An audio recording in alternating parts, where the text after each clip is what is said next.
folletos para una performance que va a hacer en Artelecu el 28 y 29 y 30 y que también trabaja con, ¿no? Con tejidos.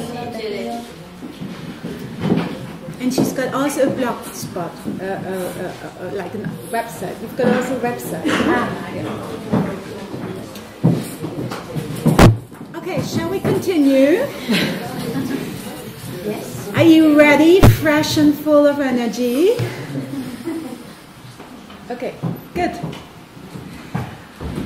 I'm very, very happy to introduce Ty Smith, and I'm very grateful that she came all the way from Vancouver to Bilbao to join us here today. When we started the project, Grant Watson and I, titled Textiles Open Letter, we wanted to refer to Annie Alba's practice, not only because she is a key figure within the history of textiles, but also because she was one of, maybe the only person, but at least she was the key figure of those weavers who would write about their experience and about their practice. And she did this during her time at the Black Mountain College in the US. And it was in particular this idea of kind of integrated textiles into a mode of reflection. That kind of triggered Grant and me, and this is also why our title, Textiles Open Letter, is referring to a work by Annie Albers, titled Open Letter. And Open Letter obviously was also then something like a metaphor for us to start a discussion and to open something up. The reason why I'm just going all this way round in circles is because, on the one hand, Ty Smith was very, very important to us in developing this project and thinking about, what are the different perspectives under which we would like to explore the current relevance of textiles, and also because of her own work, and now I'm coming more into medias res, that she is about to publish a PhD that is titled Writing on Weaving, a Bauhaus Craft, a Bauhaus Medium. And as you can see, within her title, Writing on Weaving, she's also referring, this is what I assume, to Annie Albers, whose book is called On Weaving. Mm-hmm. So Ty Smith is an assistant professor in the Department of Art History, Visual Art and Theory at the University of British Columbia in Vancouver in Canada.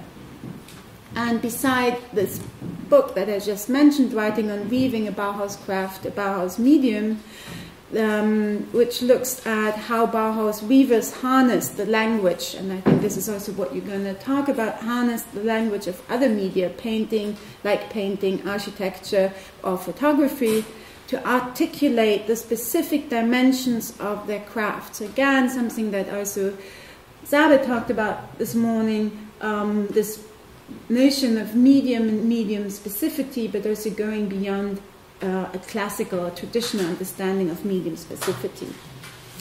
Other texts of hers that have been very, very influential to us, and this is also what Leer has mentioned this morning, is in particular an article of hers that was published in Grey Room that looks at the role of photography, of the photography department during the Bauhaus time, and how this also transformed then the perception or reception of textiles. So thank you again, Ty, and the floor is yours. Well, thank you so much, Rika.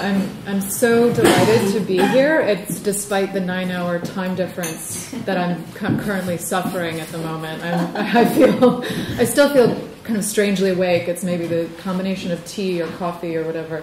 But also thank you, Leer, and the other members of Bulegoa, Jesus, and it's just amazing. Translators, fantastic. I would not be able to participate in this were it not for you guys, so I need to mention how important that work is. So I'm really delighted to be here, and I'm delighted to be here mainly because I hope to kind of see this as a very experimental forum in which to try out new ideas. So what I'm going to be presenting today is by no means a finished product in any way. I have just, as Rika mentioned, just finished a book project. It's now like in press, and I'm feeling very far from the Bauhaus, but I'm still very much tethered to the question of textiles. And in fact, I think that although I've started out as a traditional art historian and kind of went through cultural studies and critical theory, the one sort of thing that has been sticking with me is the question of what textiles are, but textiles in a very expanded way. So in the same way that Rika just mentioned, that my book was about the discussion at the Bauhaus between these different media as the weavers articulated it in their practice and in their writing, I find that textile for me never coheres around fiber per se necessarily, but it is constantly a changing medium, if you will. And in fact, at this point, I'm starting to think of it more as a kind of philosophical paradigm than I am thinking of it as a physical material. Which might be a problem for Jesus. I don't know. No, we'll see. So this work is really, like I said, it's speculative. It's different. It's not going to be 100% coherent. What I'm doing today then is presenting a kind of series of propositions in response to this question: why? Why do textiles matter as art or whatever? The whatever being my Americanism just thrown in there as never before. You'll note, of course, within this, my propositions are going to kind of be a little disjointed. There's a kind of heterogeneity to my response to this question. This question that, of course, subtends maybe what we're doing here and subtends the project that Rika and Grant Watson started with Textiles Open Letter in these series of exhibitions, and that Leer was, of course, part of too. That why are they so important now in contemporary art? It's kind of something I haven't been able to really wrap my head around, and so that kind of explains the nature of my very multiple, flexible, layered response to this question.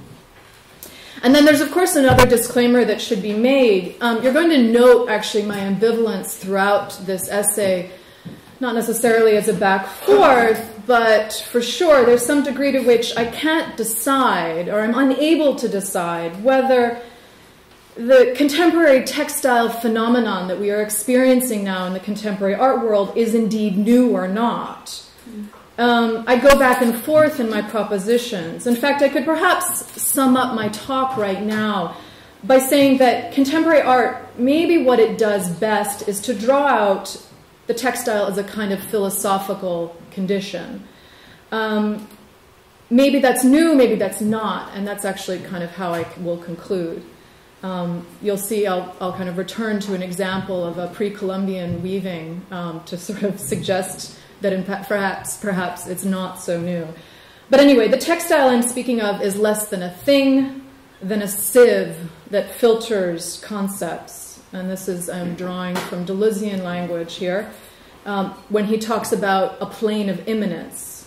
So the plane of immanence is to be differentiated from the concept. The concepts filter through the plane of immanence. The plane of immanence is the kind of overall philosophical landscape in which a philosopher operates, Nietzsche, Heidegger, Deleuze, etc., not the concepts that they bring to bear. And I'd say that the textile today maybe operates like a plane of immanence within contemporary art. So it is also the case that this textile philosophy, again, is new, but it has emerged before. So new, old, repeated, different. I'm constantly back and forth on this question. Okay, so I shall move on.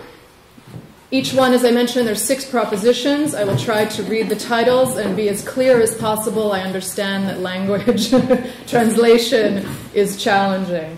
So this one is from photography to textile, from the vertical to the horizontal.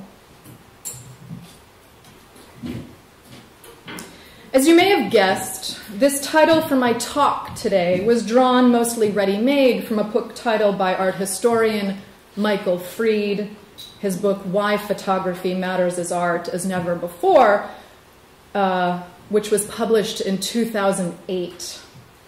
Yes, 2008. Photography matters as art now as never before. A few friends and I, as you are now, laughed once or twice over that title upon its release. The audacity, we thought, of this high modernist to sanction photography as art, more than 30 years since Douglas Crimp curated his famous picture show at Artist Space, more than 40 years since photoconceptual practices had emerged in the work of Dan Graham or Ed Ruscha, and more than 90 years since Alfred Stieglitz consolidated the medium of photography as art as never before.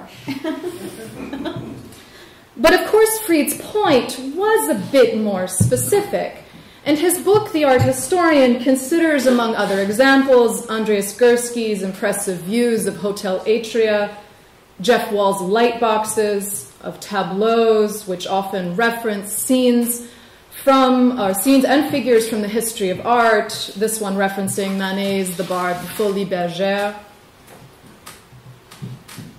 But keying into a particular feature of these works, mostly from the late 70s through 1990s, Fried makes much of their spectacular scale. The fact that they were decidedly meant for the wall. They are vertical, upright images, not ones printed, for example, in the horizontal spaces of newspapers and magazines. And this makes them, so Fried's logic goes, not just art with a capital A, but especially self-reflexive in their address to the viewer. In his estimation, what they do is turn the passive viewer spectacle into a beholder.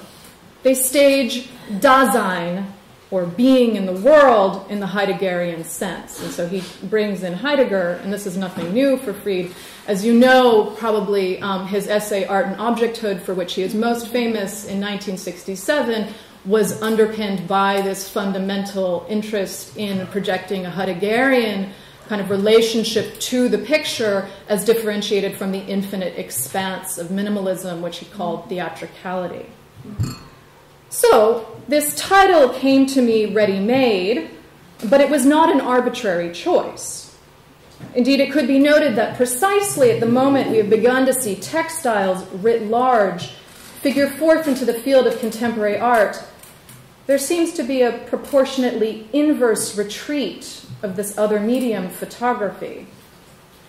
One might even say that Fried's book, as it was published in 2008, presented something of the swan song of art photography. Its exquisite dive into obsolescence at the hands of the digital throughout the 1990s, or at least the photography as singular masterful tableau and its requisite beholder. This photograph, I should mention, by Jeff Wall, which is, of course, as the title suggests, after Hokusai, is him kind of integrating the history of art.